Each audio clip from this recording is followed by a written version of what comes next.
YouTube, damn it, look, it's been a minute since we've done one of these. Do I even remember how to do these? Because I don't think I do. But this movie's worth it. I ain't gonna lie. This movie's fucking worth it. So let's just rewind, man. Spider-Man, brand new day. Yeah. Yes. Marvel is back, baby. But what's up, YouTube, man? Listen, hey, brand new day just came out, and I'm not gonna lie, Saturday. Brand new day came out Thursday. And I'll be honest, man, I haven't had a Marvel movie, better yet, a Marvel series, really, that I've been just craving to see as much as this. And, I've done my due diligence. And it was actually refreshing to come into this kind of just clean slate. Like, I knew this was going to be fire. And that's kind of why my Marvel detox came right at the right time. I think the last thing I really watched, actually I enjoyed it, was I think Ironheart or Agatha. One of the two, those are good. But other than that, been kind of away. I didn't watch Daredevil season 2. I'm probably never going to, because the first season really left a bad taste in my mouth. I didn't watch the Punisher show, but I think was it even a show? I don't remember. But I didn't watch that. So I've been, as I said, tapped out. I haven't really been listening to leaks, haven't really listened to rumors. So I was clean slate. And boy, was this a good one to do that for. I'll tell you what. Now, is this a good movie? That's what a lot of people that probably been tapped out like I have are asking. Yes, it's fucking amazing. And I'm going to be honest, the people that tell you otherwise, I don't know if they even like superhero movies. That's what that tells me, because this one it had a little bit of everything. I saw Thunderbolts. That's right. Thunderbolts did some good things that kind of gave me good positive vibes coming to this, and this just doubled and tripled down that Marvel is starting to go back into the right direction. The changes that need to be made, Feige made them, it sounds like. All right, so that in itself, I had good for that reasons. I was definitely more excited about this than anything. And then just kind of where we left off from No Way Home, I knew this was something I wanted to see, and I knew just because Tom Holland's probably my favorite Spider-Man. I'm not gonna lie. It just didn't seem like there was a way they could fuck this up. Now, I mean, I guess there was a way, but they didn't. So that being said, man, look. Going into this movie, I kind of knew some of the bits and pieces, and for your warning, this will have spoiler talk into it. I'm not going to go crazy in depth into it, but it'll have a little bit of spoiler talk. I kind of knew about Jean Grey. I kind of knew Sadie Sink was going to be Jean Grey, and I thought, first off, great choice.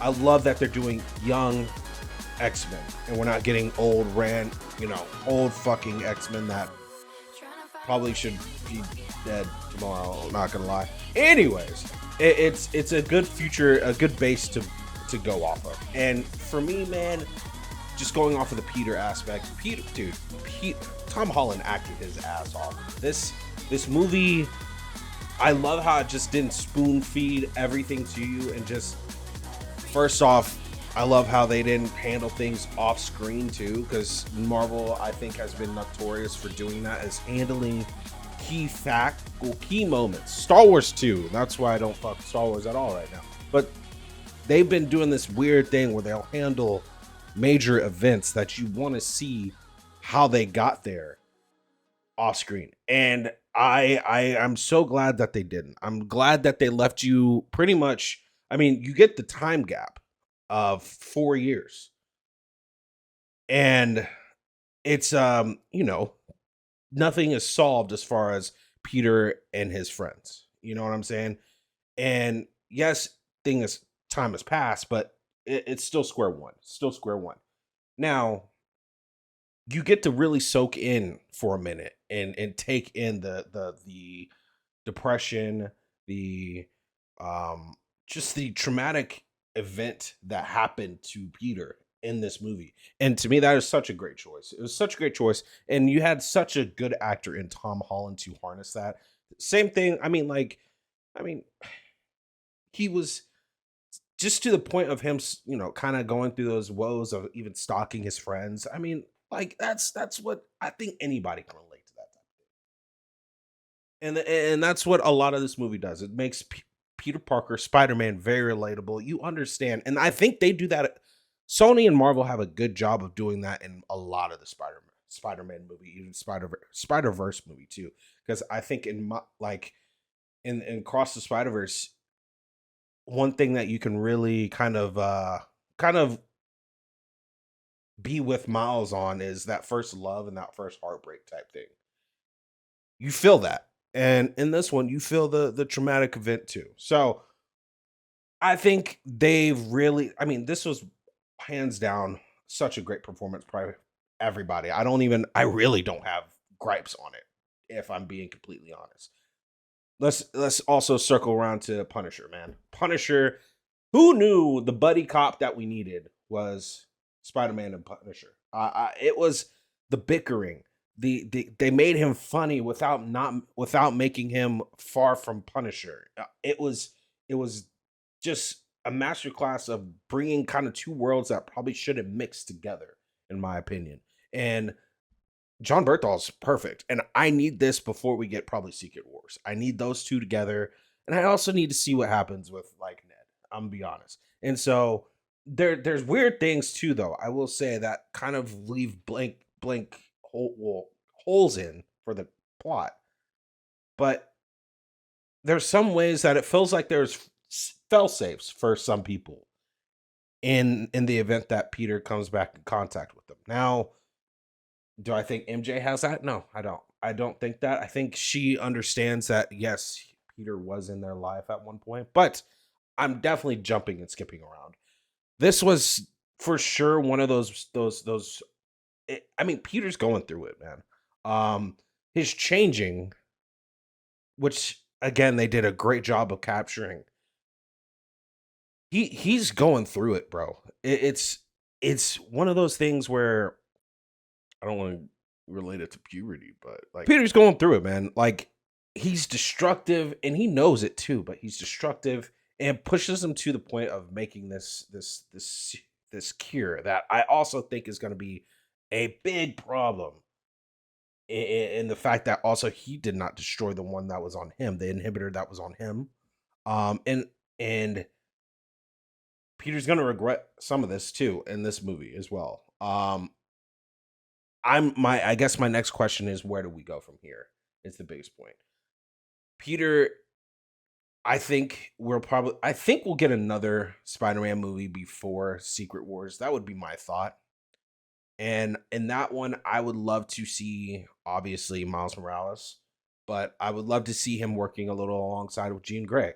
I think the Jean Grey aspect was such a cool like I seen online she's not redeemable. First of all, who did she kill? I don't think she really killed anybody per se. I mean, that guy that got hit by the taxi, maybe, but a lot of people, she just left flesh wounds basically with for.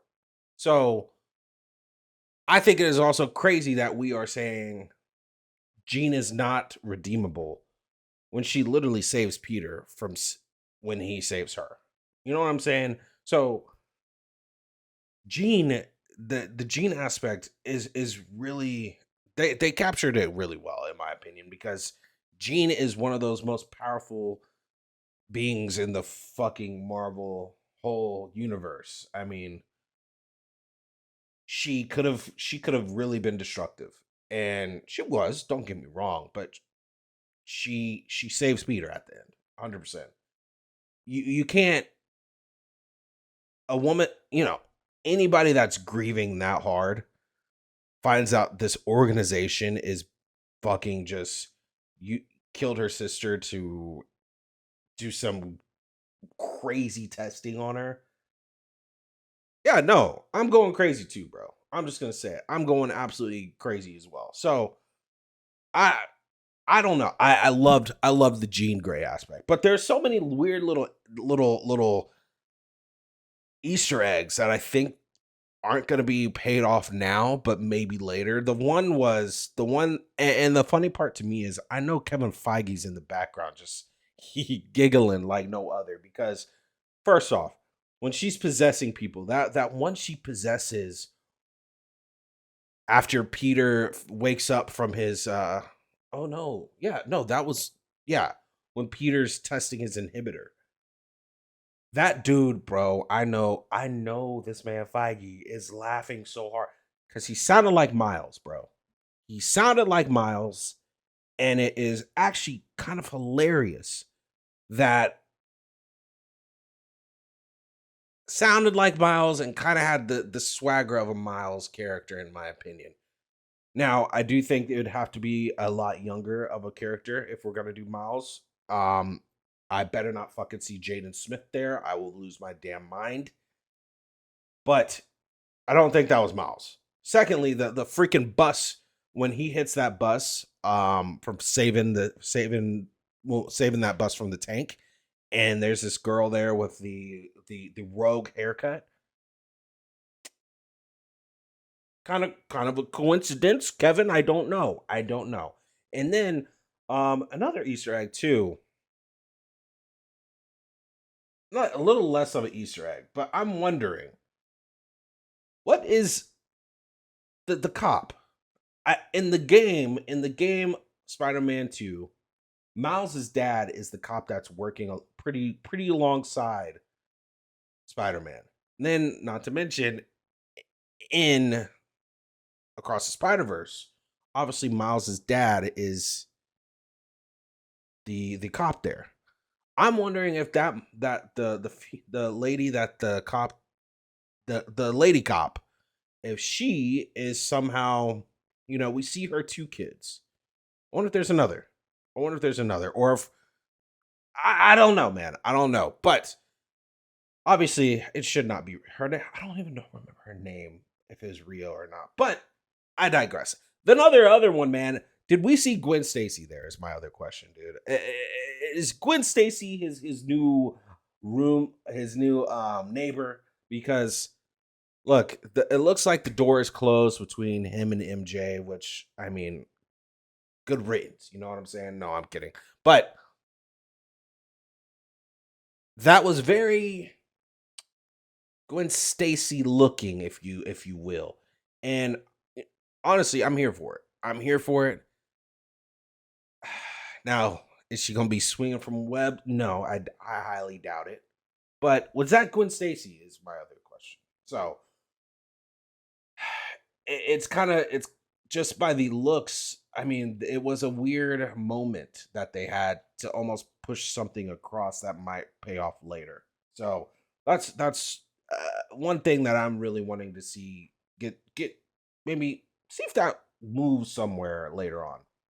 But the other thing too, man, I kind of want to touch on this and then probably get up out of here. And then I just want to hear from you guys in the comments. What did y'all think about the movie? So, did y'all love it? Like I loved it. I honestly think this thing is gonna break in games records. I think this is gonna be, dude. For me, I've gone twice. These movie theaters have been absolutely packed to the brim. I have never seen an outpouring like this probably since Endgame, and I think it's even more. I think it's actually even more. It was difficult to get tickets. It's by far to me surpassing what was the Endgame showing. So I truly want to know if that's what y'all have experienced as well. But it seems like this movie definitely it's making waves, and definitely breaking records. Definitely probably gonna hit that. I think 1.5 bill, dude. 1.5 bill. Sign me up.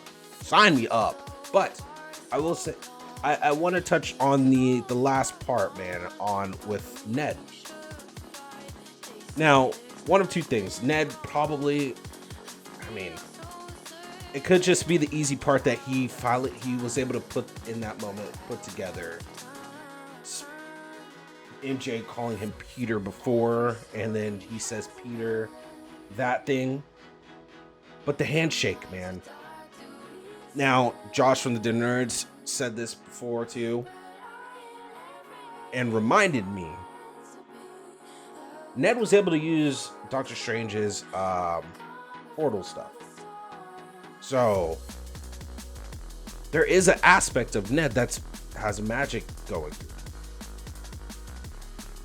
What if they tie that somehow in there, man? What if they somehow tie, man, who knows? He made a failsafe for himself. He was able to, or something like that, to have a trigger word to remember Peter or something like that. Who knows? I don't think that's what they'll do, but there is an aspect of he unlocked something